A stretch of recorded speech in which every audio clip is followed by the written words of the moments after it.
The question of Palestine keeps returning to our screens. But why?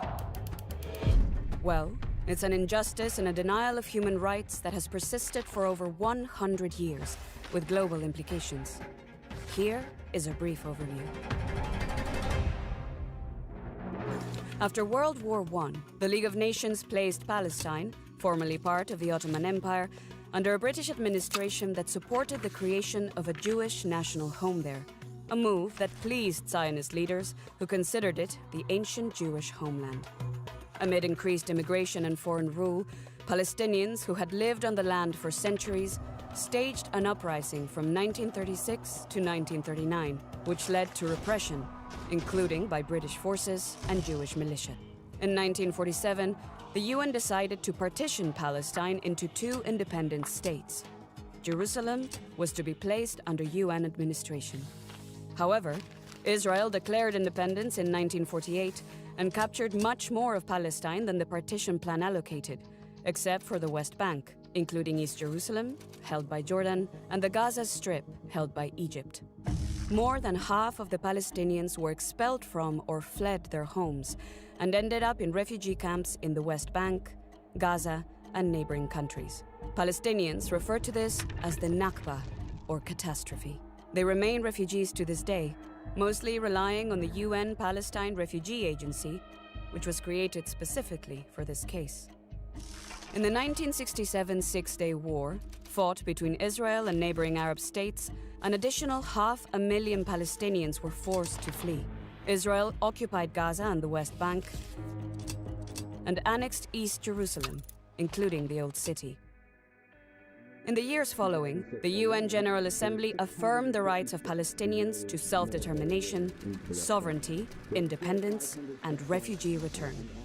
In 1974, it recognized the Palestine Liberation Organization, PLO, as the sole legitimate representative of the Palestinian people. Palestinians revolted against the Israeli occupation in 1987, referred to as the First Intifada, or uprising. Intense diplomacy followed and led to the signing of the interim Oslo Accords between Israel and the PLO in the 1990s. Palestinians recognized Israel, and the Palestinian Authority was established to govern parts of the West Bank and the Gaza Strip. Further negotiations failed to resolve the remaining issues, as Israel expropriated Palestinian land and continued to transfer its population to illegal settlements in occupied Palestinian territory. During the Second Intifada in 2000, armed clashes and bomb attacks ensued. Israel built the West Bank separation wall, much of it inside Palestinian territory, seizing land and restricting freedom of movement. The International Court of Justice determined that the wall inside Palestinian territory was illegal.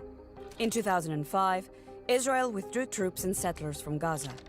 After an armed takeover by Hamas, Palestine's Islamic resistance movement, in 2007, Israel imposed a blockade on Gaza, which has caused a deepening humanitarian crisis, along with Palestinian resistance. Palestine became a UN non-member observer state in 2012, and a few years later, the Security Council demanded that Israel cease illegal settlement activity. However, settlements continue to expand.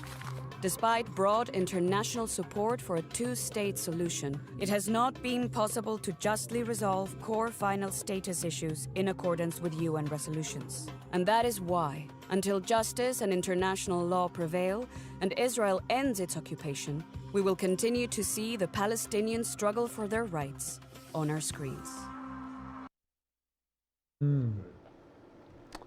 Rabbi Weiss, that's a brief history of Palestine, and hopefully you can add to it. I'm sure you can, but welcome to the show. Welcome home. You. Welcome back. We haven't seen you in a while. People don't realize we're old friends. It's a privilege. It's an honor to be on your show. Yes, it's an honor to have you back.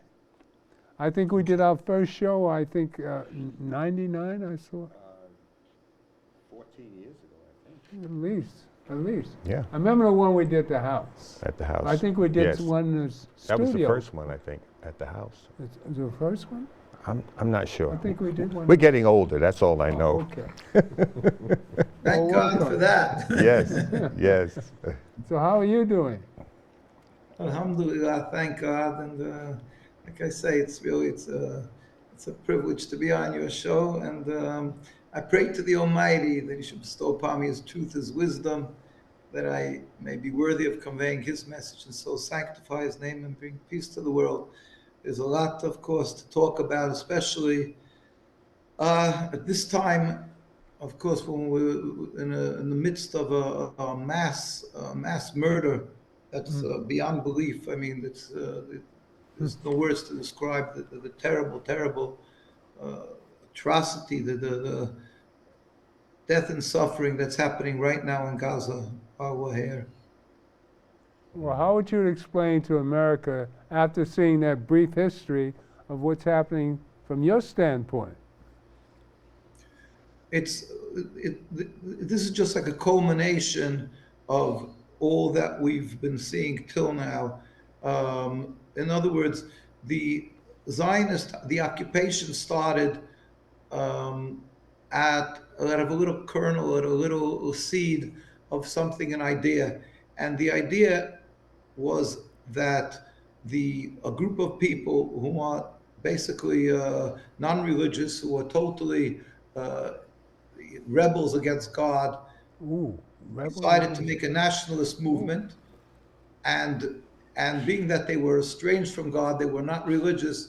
They had no compunctions, no problem with having using falsehood to be able to justify, to legitimize their movement. So, in other words, they wanted to make a nation state, a nationalist a sovereignty, and this group of people, and they needed a lot of backing, international assistance, and they decided to make their national home in Palestine. This group of people, they call Zionists, and in order to be able to accomplish this, they used the Star of David. They used the name Israel. They call it the Jewish state. They made a rabbinate with a chief rabbi, all the strappings of some religious and some godly concept, that they'll be able to gain the support of the Christians, evangelistic Christians around the world, and they be able to sell a narrative that they're doing the will of the Almighty, that the children of Israel returning to the land of Israel, and they'll get the support from around the world.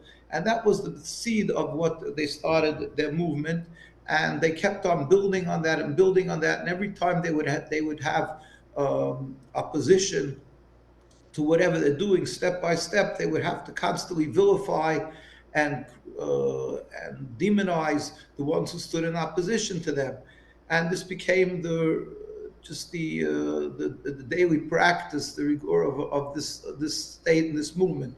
And it built and built and built, and of course they became more efficient in at this, till they've able to accomplish that today, a little more than 60 days ago, when the people in Gaza, who people considered it's the most concentrated population of amount of people in a concentrated area, and the people of Gaza and the people of Palestine and the ones who are watching this would refer to this as an open air prison, because they're totally in chaos. They're enclosed over there, and some people burst out. Now, we're not condoning the violence and the death, but there was the murder of 1,200 people, and the Zionists, instead of stepping back, and the world stepping back and saying, being shocked into an awakening and saying, wow, we've gone 75 years, we've seen death after death, suffering after suffering, bloodshed of the Palestinians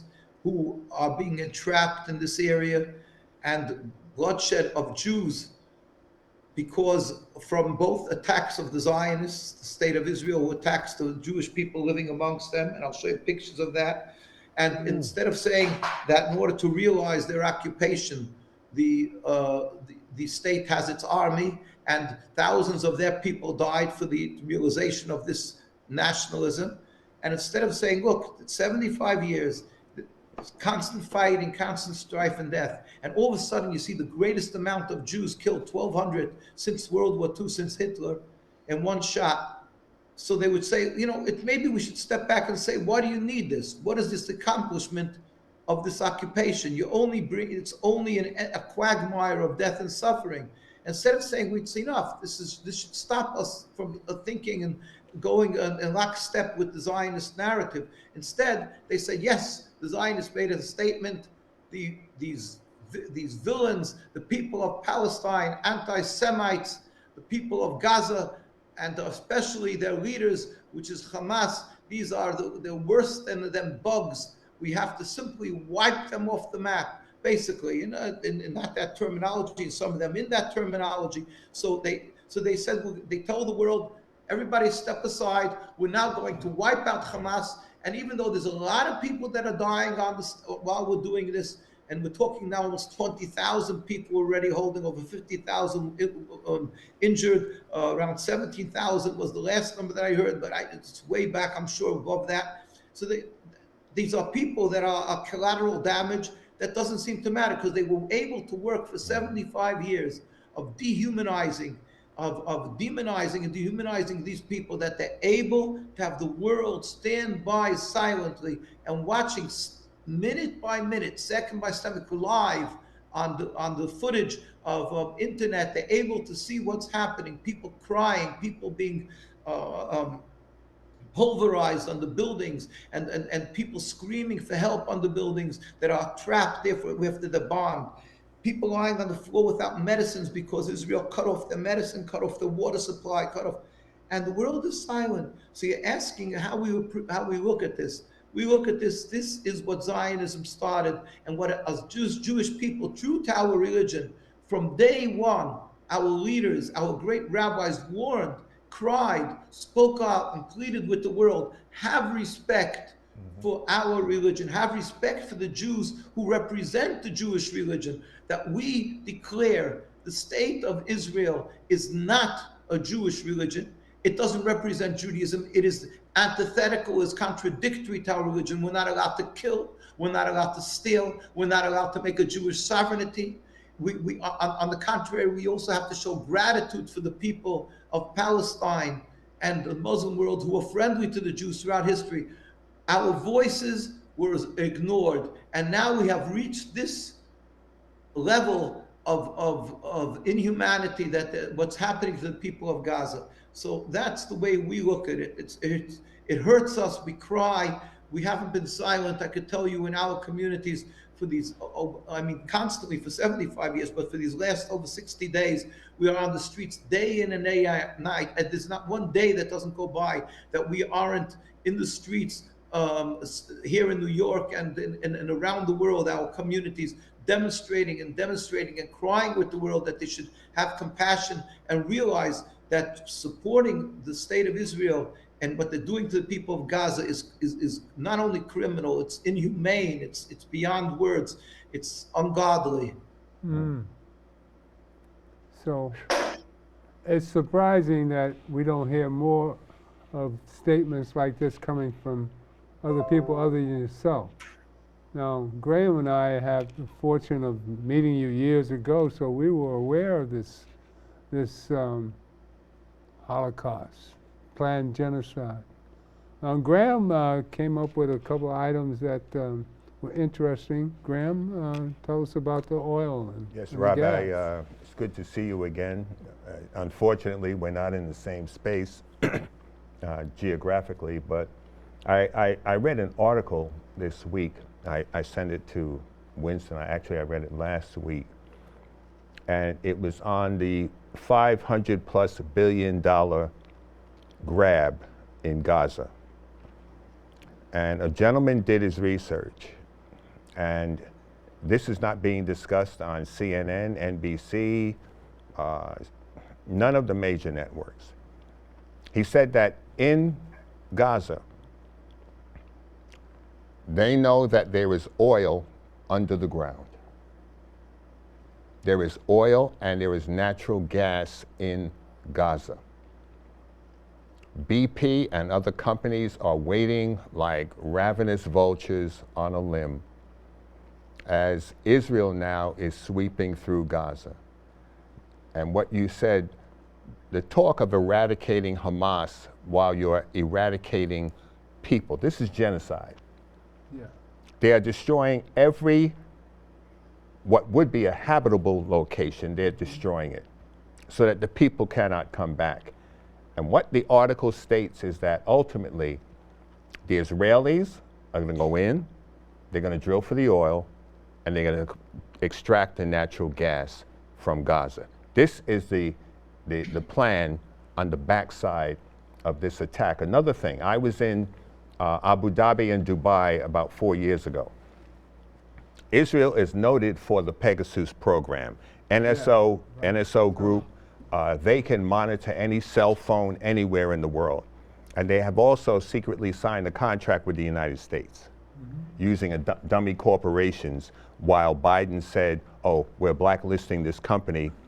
They've still gone in and signed a deal with the NSO group and the Pegasus plan.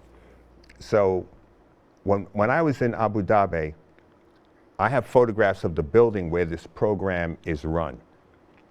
And we were told by the tour guide what was going on in that building, how they monitor every cell phone in the country.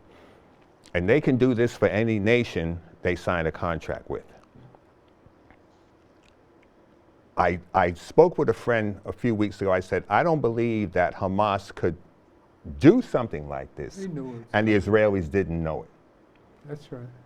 They're monitoring all the cell phones in the immediate area. So how could they not have known? And then it came out on the news last week, and they only talked about it for one day. The fact that this information was picked up by intelligence and it was discounted. Just like that. You know, things don't just happen. I remember Lieutenant Colonel Earl D. Woods, when I was training to become an officer back during the Vietnam War, he said, we teach the people what to think. And many events of history are planned. They don't just happen.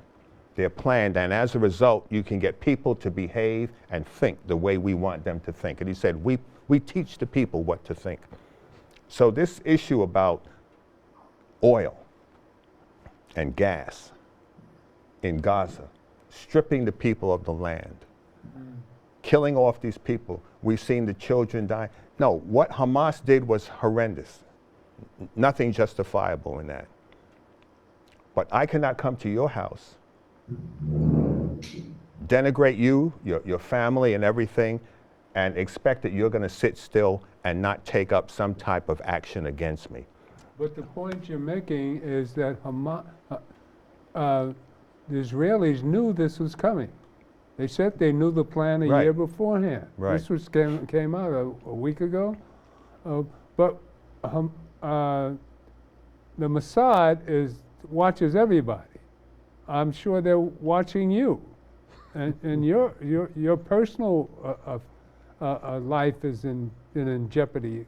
They come after you also, Rabbi. Isn't that true? Well, let me tell you, like I was telling, the history is, let's just give it a short run. This is the way Jews lived with the Arabs and the Muslims in total peace and harmony. I mean, Zionism came, a movement of heretics, non-religious Jews, using the Star of David, as I said, and ignoring that the Torah says we're not allowed to have a Jewish sovereignty since the destruction of the temple. Here's David Ben-Gurion reading the Declaration of Independence in 1948, historic occasion. And not one rabbi, they're all not covering their heads as a Jew to remember that we have a God above us. Right. All the rabbis stood up in opposition, demonstrated, pleaded with the United Nations. Here we have the chief rabbi of Palestine in 1947, pleading with the delegation of the United Nations. We furthermore wish to express our definite opposition to a Jewish state in any part of Palestine. He passed on.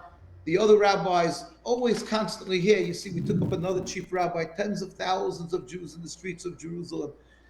In the United States, when Netanyahu comes to visit President Obama, you have the demonstrations, tens and hundreds of thousands coming to the streets in Washington. And we're always demonstrating. In Palestine, Jews, boys and girls who turn 17 becomes a criminal because we refuse to serve in the IDF. There's mandatory military service. Mm-hmm. We get arrested, boys and girls. We get beaten, assassinated our rabbis, and children. These, you can see this is the attacks that are ongoing every single day by the army, Israeli army, and we're never militant. Jews don't carry guns. Jews don't carry knives, and this is the ongoing tale of what's happening to Jews who are demonstrating here, trampled by horses, driven into with cars into the demonstrations. So this is an ongoing phenomenon. Here they're spraying them with stink water, it's called. It's chemicals that destroy the clothes to discourage demonstrations. And even so, we have tens of thousands demonstrating. This is in the city of Jerusalem where we live, Meir Sharon. Stop Zionist terrorist massacre in Gaza. So the Jews keep on demonstrating. We would have hundreds of thousands out in the streets because the very religious know the truth that Zionism is against our Torah. We're not allowed to kill or steal or to have a Jewish state, and especially to Muslims who were so kind to us. The Arabs and Muslims took us in throughout history when we were being attacked in Europe. And so how dare they vilify these people? So we were, in every aspect, we're against the state of Israel. We demonstrate and get attacked, assassinated.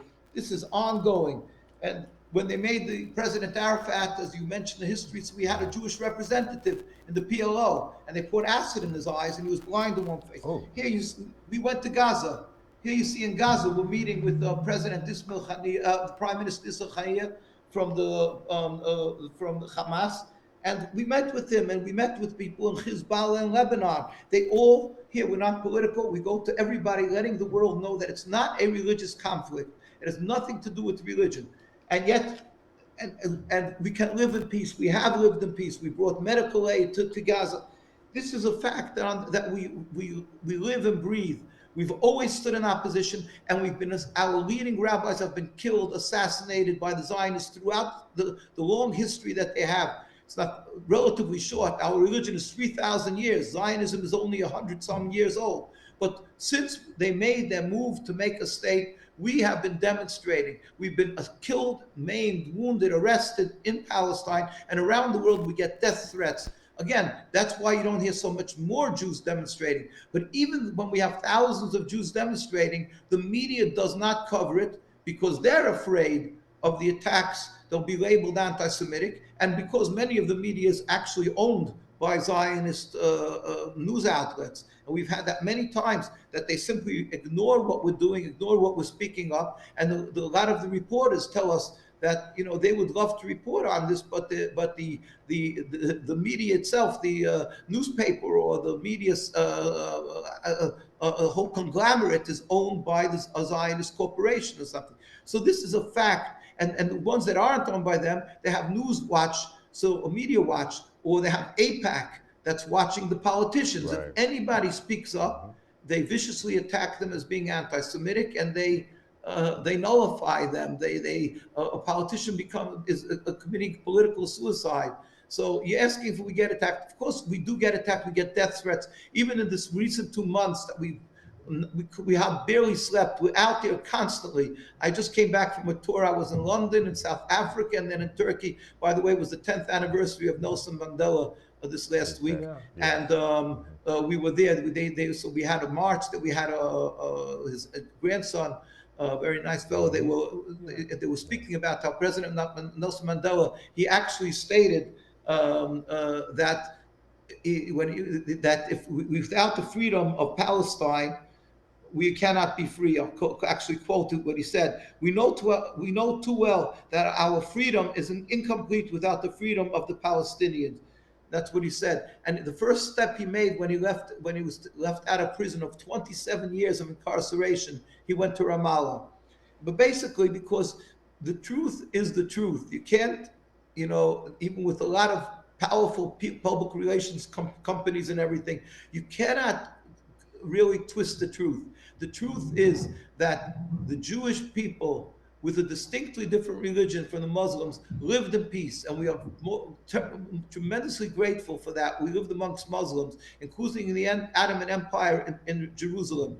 And the only reason that there is this rift and hate, an endless river of bloodshed, is because of the introduction of Zionism, a political movement that came into this beautiful fabric that was the largest community Muslims, the second largest community was Christians, and the smallest community was the Jewish community, also a good couple of thousand, whatever it was, and we lived together in total harmony in the same courtyards.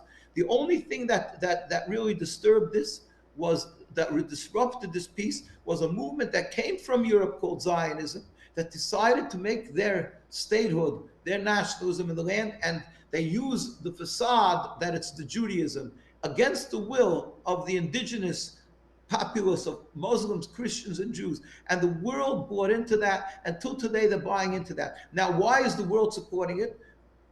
You mentioned the reason of oil, which is very, very, very probable. Why not? They're able to make money on it. But even if you just look at the simple folk, the people around the world that simply have good hearts and they sympathize with Jewish suffering. We went through the Holocaust. My grandparents died in Auschwitz. And they look at Jews and they sympathize and they say, oh, you need a land and there's an empty land buying into Zionist narrative. But even if that, this narrative, but it's all wrong, because if you use simple intelligence that God gave you, you will see that we lived in peace. The only interruption to that peace, the impediment to that peace is because they're making the so-called Jewish state. Now, maybe you didn't believe it the first 10 years or 20 or 30, 75 years into this experiment, and what do you see? The greatest shock. 1,200 people were killed October 7th. And of Jewish people, there was nothing, since Hitler, nothing like that happened. We're not condoning that death, but why did that happen? That purely came because they're trying to enforce a block, a square into a circle. They're trying to enforce the Zionist nationalism into the home of the communities that live together, Muslims, Christians, and Jews. If it wouldn't have been for that, they would be living for hundreds of years. This never would have transpired, a killing of 1,200 Jews. It's purely because of Zionism. And what are they doing because of that? Now they declared war, supposedly they're declaring war on Hamas. And they're saying everybody who's dying on the side, like bugs, they're killing them. The people, tens of thousands of people now. And that's all okay. They're doing it minute by minute. And everybody has to be on the knees begging the United Nations, do something, stop this.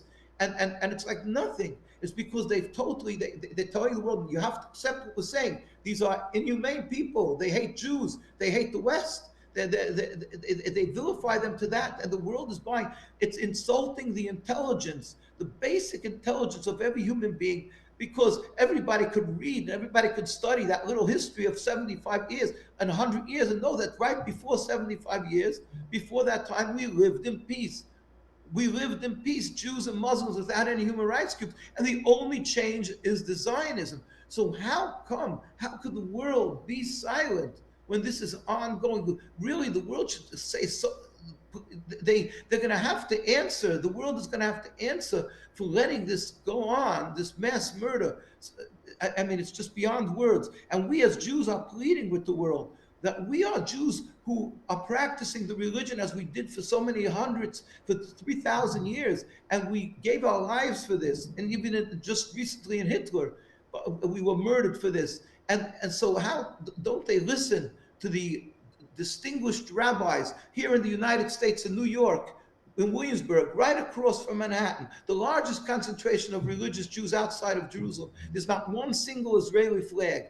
I just came from London, in Stamford Hills, there's not one Israeli flag there. Because you go to Montreal where there's, or you go to any of the pockets of where there's very religious Jews who are true to the religion, they state clearly and unambiguously, we are Jews and we are against the state of Israel, the existence of the state. We cry and hurt with the Palestinians. We are humiliated. It's being done in our name. It is that they call it a Nakba, a colossal catastrophe. It's being done in our name. It's a double catastrophe. And the world is just ignoring what the Jews, you won't ignore the Christians when they want to know something about Christianity, you're not going to ignore the Pope or the priests and everything. How come when it comes to Judaism, you take a bunch of heretics, guys who are not religious, and all of a sudden they become the spokespeople for a people of 3,000-year religion and who died through history many times, were burnt at the stake for our religion, and we're all ignored. It's nothing. The Zionists come along with a narrative. The Palestinians are a bunch of camel-driving Bedouins who are anti-Semitic, hate humanity, hate Jews, and therefore we have a right, a free pass to go into Gaza and slaughter and slaughter and slaughter till maybe they'll find somebody who's a guy from Hamas and parade him through the streets naked. I mean, is that reasonable? Is that sensible? Explain this to me. You know, You know what I want to do? To show the kind of support that you get throughout the planet, I'm going to run item 3, which is the grandfather Mandela. I've got him on video. grandson. Grandson. Grandfather Mandela. Oh, I'm getting old. But, run item 3, and we'll be right back at you. Watch this, Rabbi.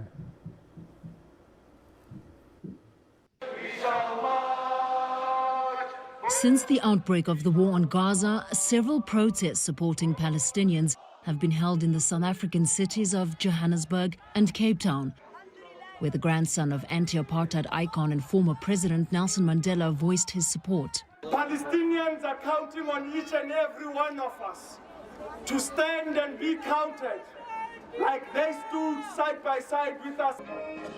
The governing African National Congress, credited with liberating South Africa from an apartheid regime, has for decades supported a two-state solution and a free Palestine.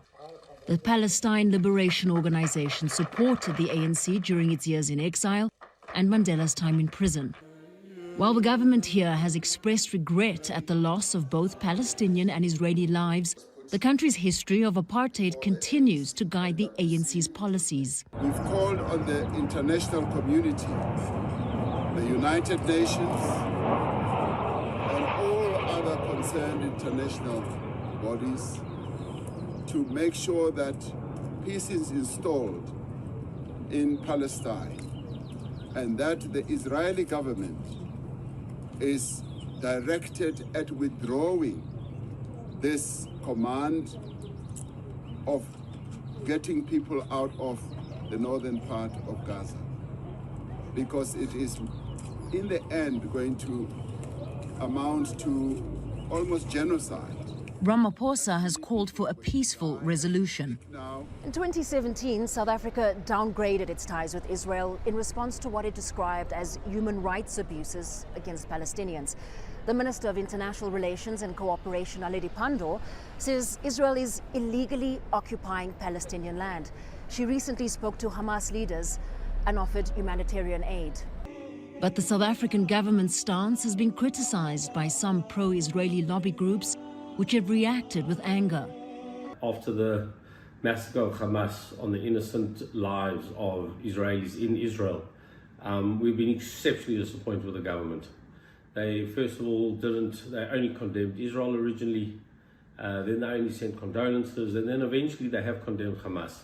But I think for us, it's been incredibly concerning that our Minister of Durka, Minister of Foreign Affairs, Naledi Pandor, had a call with Hamas. Meanwhile, anger and criticism against the Israeli government is growing, with several civil society organizations garnering support for a global anti-apartheid movement. Famida Miller, Al Jazeera, Johannesburg. Make sure to subscribe to our channel to get the latest news from Al Jazeera. It's amazing. We've got plenty more of that. I didn't play how black people have been supporting the Palestinians since the 60s. I have friends from Palestine. I've known over 35 years. Was their struggle was our struggle. And, you know, my friend Ralph told me about his attempt to go see his mother in Gaza some years ago. And you have to go through a checkpoint. And they won't let you go through the checkpoint. He said, my mother is 2 blocks up. They send him to the next checkpoint. And when he gets to that one, they send him up to the next one. So they're sending him miles away when his mother's house was right near the checkpoint that he was at initially. They have taken olive trees. They were shooting at people while they're harvesting their olives. They were shooting at people. The Israelis uprooted the olive trees and took them over into their territory to replant them. Why are you doing this? You have suffered so greatly under the Nazis, and you turn around and you're committing the same type of atrocities against people who were living in this region before you got there. They took the statue of Arafat last week and they tore it down, just as the United States did with the statue of Saddam Hussein when they went into Baghdad and pulled it down. So also the Christian nationalists, these phony evangelicals, that's a rise now that we're seeing here in the United States with Christian nationals. Christianity is not part of any nation. The church, the ecclesiastical church, is church universal. The church is not patriotic to any government or any system. Just as Rabbi Weiss says, their job is to serve God, not a government. Christianity is not there to serve a government, and a lot of Christians are getting this mixed up. It's not about being patriotic to the United States. There are Christians across the globe. There are Jews across the globe. There are more Muslims than there are Christians and Jews. This is not about nationalism. If you say you know and love God, then serve God. It's about being human. Right, Rabbi? Well, just a little bit of a difference. We have according to Jewish religion, every Jewish person, since we've been sent into exile 2,000 years ago, we are required to be loyal citizens to every country we reside and pray for the well-being of our country. That, of course, we're not talking about Israel, which is the Satan, which is that we don't consider a legal country, which is totally illegitimate. They're occupying Palestine, but on the contrary, to the Palestinian people and to the indigenous, people around the world, we have to pray for the well-being and loyal citizens where we reside. So, although that's not the issue, what you were saying as far as it's Judaism is to be subservient to God. Of course, that's 100% true. Part of subservience is just I'm mentioning is that we have to pray for the well-being and good for. And while Zionism, on the contrary, goes and rebels against the indigenous populace and does everything that's against what Judaism is, and it's you say that you say that people who suffered through the Holocaust. There's plenty of us that we lived and breathed the Holocaust. I grew up as a child, and I all my relatives, the majority, they were people from the Holocaust, and so it's in our blood, the whole issue of Holocaust. And we, of course, we would not do it, oppress another people. Simply wouldn't oppress another people because that's part of our Torah. God, Mahu Racham Afatate Racham. Just as God is compassionate, we have to be compassionate. We are told to emulate God. And so this whole concept of what Zionism does, it's not because it's a surprise. It's, how come they could do so? They've totally estranged themselves from God and religion. It's a nationalist movement that they're ready to subject anything and to sacrifice anything on the altar of Zionism, of what stands in the way of their attaining their goal. And you have to understand, we believe that there's a God, and God gives the power to a Satan. It's the Satan that's driving them, because it's impossible to conjure, to conceptualize, to understand any other manner and how it could be so to demonize and to hurt so much godly creation, the people of Palestine, the people of Gaza, and the world is silent. I would go back a step. I go back just at the beginning of the state of Israel when they were ratified by the United Nations. The United Nations was created for the purpose that there should not be another World War I and another World War II, where millions of people died for nothing. And so they decided that they're going to make a world body that they'll be able to control, that things shouldn't happen like this. And yet one of the first things they did was ratify the state of Israel, which was create in a land that was the majority Muslims, and the second largest community were Christians, and then there was the Jewish community. Now let's just put aside the fact that the whole Jewish community was, as I mentioned earlier, the chief rabbi of Palestine pleaded with the United Nations that we don't want the state.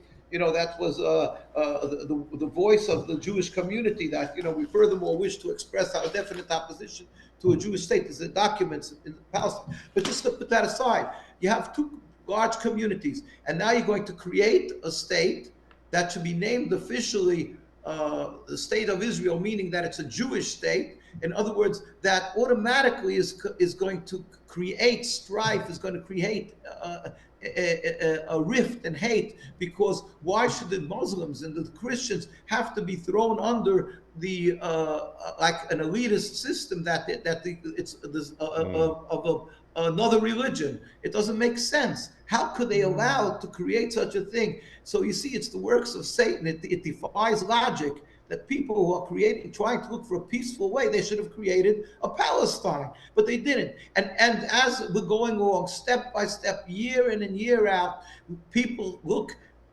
in the United Nations. Well, let's take apartheid. Apartheid, you had decades where there was a nation that declared that the vilification, the racism, and that it's proper. And these people say they went to church, they had churches, and they were considered God-fearing people, and they were given the greatest respect, His Excellency, the ambassador of South Africa, and so forth. And they practiced pure racism.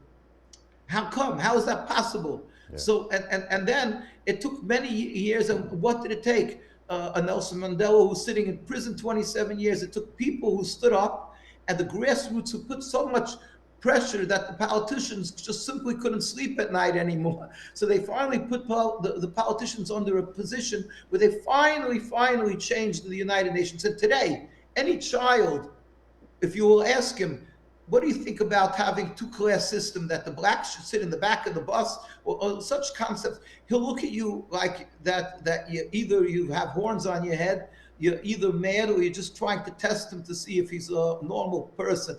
It's crazy. And yet this was the norm for decades. And it only took the grassroots to stop this. And today, of course, it's totally criminal racism.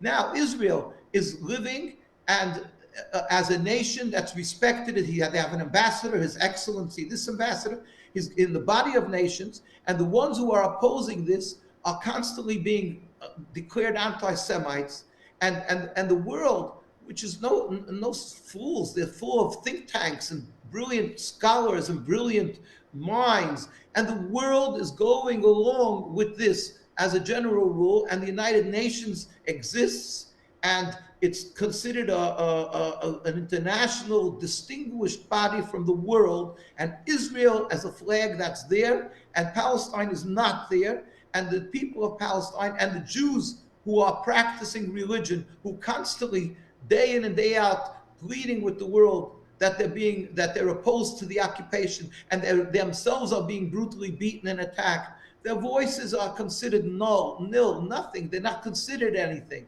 So I'm asking you, it can only be with the works of the Satan. There can be nothing else to explain how this can go on from the day one till today. Spiritual warfare. Well, let me show you another item 4. I want you to run item 4. Netanyahu, he's the problem. For the last 16 years, he's made this a hellhole for everybody. And he's, right after the Rona. Rabbi, I have to go. I have a class to teach at the church. I want to say it's been good seeing you again. I hope that we can get together very, very soon.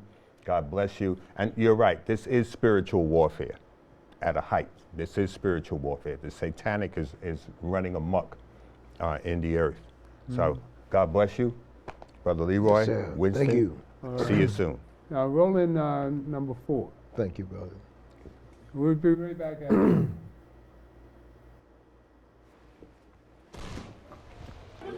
Man, I want to see. Israel needs to do more to hold themselves to their own standards. The shelling of a UN facility is totally unacceptable and totally indefensible. Statements made repeatedly now by the Obama administration on Israel's actions in Gaza, culminating in this from the State Department Sunday.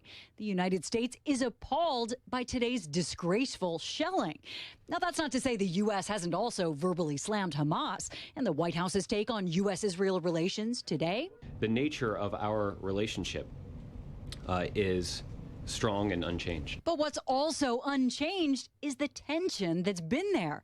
Analysts say President Obama and Israeli Prime Minister Benjamin Netanyahu despise each other. There's a fundamental sense of mistrust. Former State Department insider Aaron David Miller calls the relationship the most dysfunctional ever, each side thinking the other is ignoring their interests. I think the president looks at Netanyahu. He doesn't feel that there's much respect for American interests.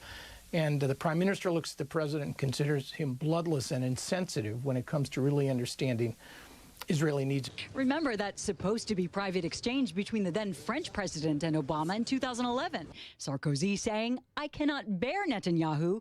He's a liar." Obama responding, "But I have to deal with him even more often than you." Nothing like an open mic to tell the world how you're really feeling. And a strong friend of the state of Israel. On Netanyahu's part, he welcomed Obama's rival Mitt Romney with open arms before the election and delivered the president a rather uncomfortable 7-minute lecture in the Oval Office while cameras rolled. As I told you in our conversation, we don't have a lot of margin for error. There's great frustration. The administration's tendency is to make a statement. But the louder they speak and the tougher the rhetoric, without some follow-up, the greater the gap in the president's credibility. He has less than 1,000 days remaining in his presidency. He has to choose what issues he wants to push and what fights he wants to have. And picking one with the Israelis, frankly, or at least responding to Netanyahu, is not a smart fight. The relationship between these two nations remains strong, clearly.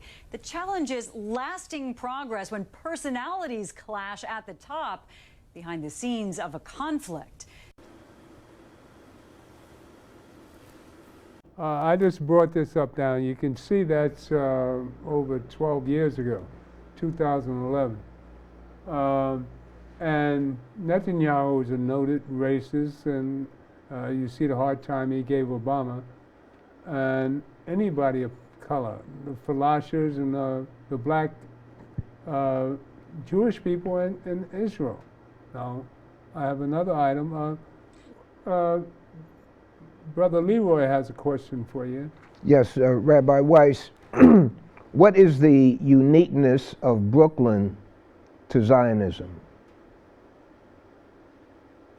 Well, I don't know what the uniqueness of Brooklyn. Brooklyn is, of course, many Jewish people live, thank God, in Brooklyn. I could just say that, Brooklyn isn't just a name, one mass. Brooklyn, there's, like I say, there's the very religious communities in Brooklyn. There's Williamsburg, which would be really the most concentrated segment of very religious Jews and God-fearing. As you go there, you can see the women dressed very modestly. The men, a lot of them, almost entirely, they all have beards and they're dressed in Jewish garb, and therefore they're very strongly anti-Zionist and they're against the state of Israel. And even more than that, if you go to the Israeli parade in Manhattan, Independence Day parade, you will see, if you carefully study, you'll see that you will not find the very religious schools, none of them marching in the floats, the parades. It's always the non-religious. They have women singing, which men are not allowed to hear according to Jewish religion. They dress modestly and so forth and so on. And they'll only have day schools from the ones that are either non-religious or what they call moderate religious, which is a euphemism of compromised religion. Women don't dress according to the Jewish law. They don't study the Torah properly. They have a lot of the kosher is, a lot of it is questionable. A lot of their issues. These are the ones from the religious communities who they're able to ensnare, to support them using emotions. We suffered in the Holocaust. We suffered so much, so we have to have a state to protect us. By the way, that in itself is blasphemy, because when you ask a very religious Jew, we always say it's God's world, the Almighty. We don't question His compassion is good, and we, we don't understand why the Holocaust came and so forth. But we don't question it's the Almighty, and it's in His power. A tsunami, a plague, God's will, all these things. It's God's world, and we still believe in Him, and we look to Him for protection and so forth. The Zionists, when you say that, we look to God for protection, they scorn you, they laugh at us, they say, "Ha, where was God by all the suffering? So we have to take a gun and a land, and that's going to protect us." So they spew back blasphemy. That they're rooted in heresy. The whole concept of the state is because they say God can't protect us. It's just a concept just to understand. As every other concept of them is just pure rebellion against God and contradiction to the Torah. They made a new language. They call Ivrit modern Hebrew. Their language is also a contradiction to the Torah. We have Lashon Kodesh, the God's. We have the holy language called Lashon Kodesh. The Torah was given in that. They weren't happy with this. They have to make a new language, although they call it Judaism. Star of David, Psalms was written in Lashon Kodesh. They made a new language, modern Hebrew. They made a law system instead of the Torah. That should be our law system if there's a dispute between Jews, God forbid.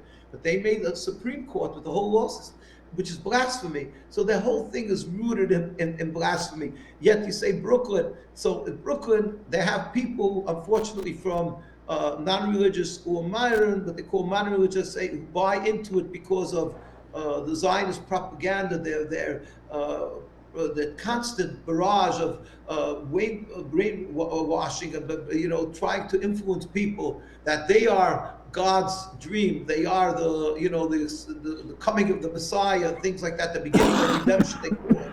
But this is not Judaism. It's totally not Judaism. And the very religious opposer in Brooklyn, not everybody is ready to step out like we are.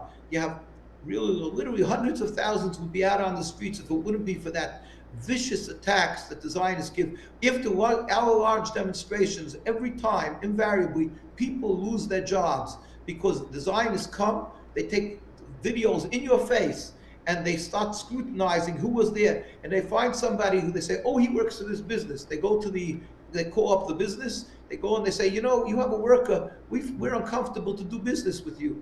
So the business has to make a decision if they have somebody, an accountant or somebody standing by the counter, they should keep him, or a big business account that they have, they get their wholesale equipment from, you know what I mean? And this is what they constantly do, the same as they do with politicians or newspapers who want reports about them. So Brooklyn has a very varied element of Jews. A lot of them, as I say, would really be out there if it wouldn't be for this intimidation of Zionism.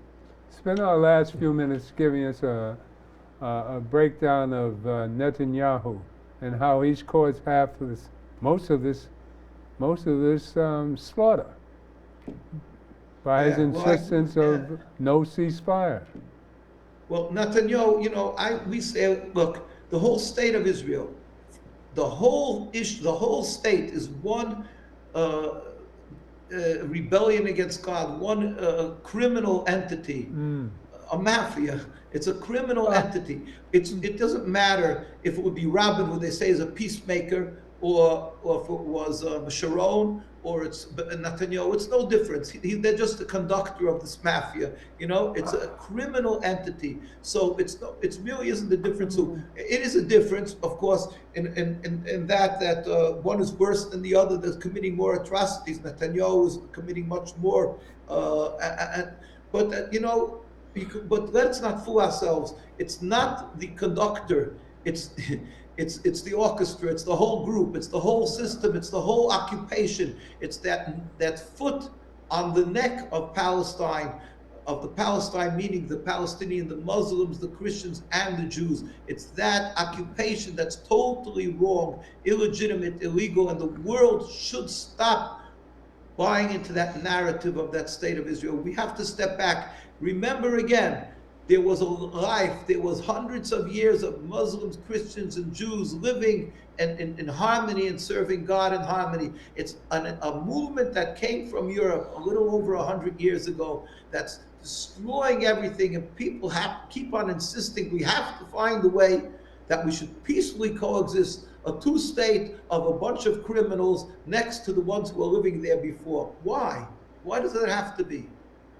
Oh, this is so emotional for all of us.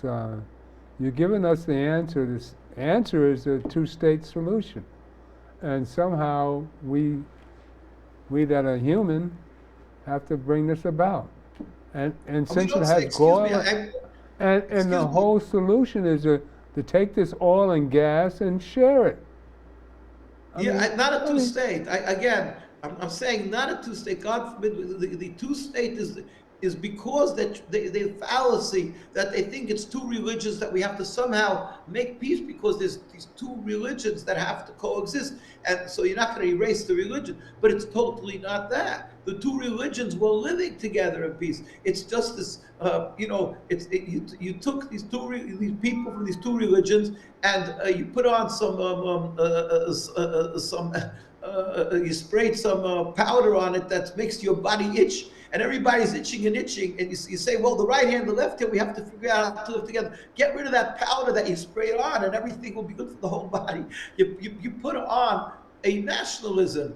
It's called Judaism. It's not Judaism. It's a ersatz Judaism. It's a pure, a racist, evil entity that came from sinners, from heretics who scoff at God, who laugh at God, and they're using the masquerading in the ritual. Now, today, when we're speaking, is the holiday of lights. It's called Hanukkah, where Jews celebrate that the purification, that they found oil that was pure to light in the holy temple.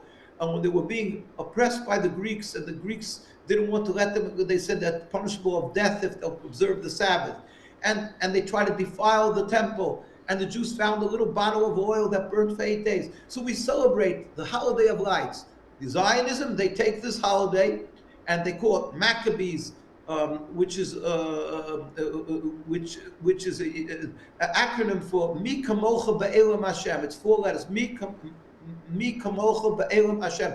Who is as strong as you, God? That the holy men, the high priest's children went out and fought against the whole Greek army. It was a miracle. It wasn't humanly possible. But they used God. They said, who can protect us? Who is you like God? Why? Because the Greeks, when they were taxing the Jews for hundreds of years paid them taxes. It wasn't an issue. But when they said you can't keep the Sabbath, that's when they stood up. Now the Zionists come, they say you don't have to keep the Sabbath. They call themselves proudly a democracy, which they're not. But they say they're a democracy. Imagine, it's a Jewish state that we have to observe the Sabbath, and they tell the world on one side that they represent God and Judaism. On the other side, no, it's a democracy. You don't even have to keep the laws of the Torah. So you see the contradiction, the hypocrisy.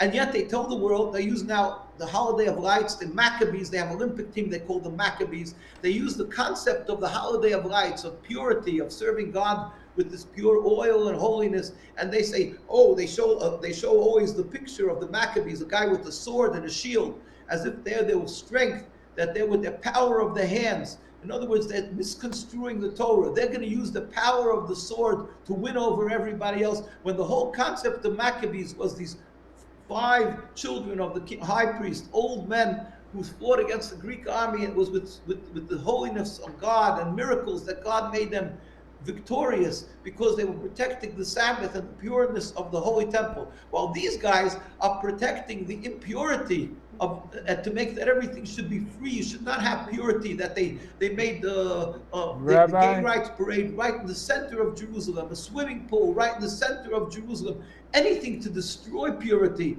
and they use all the symbols of holiness, of purity, and misconstrue. The world should wake up and use common logic, common sense that God gave you. Realize you're being conned. You're being conned by a force that's evil. And we've run out of time. The God in me loves the God in you, and stay tuned for more of Rabbi Weiss. He's coming back. Thank you, Rabbi. This has been amazing. Thank you. And bless you, man. It's I know you as a person, and it's beautiful that you stand up to what's wrong. We need you. Stay safe.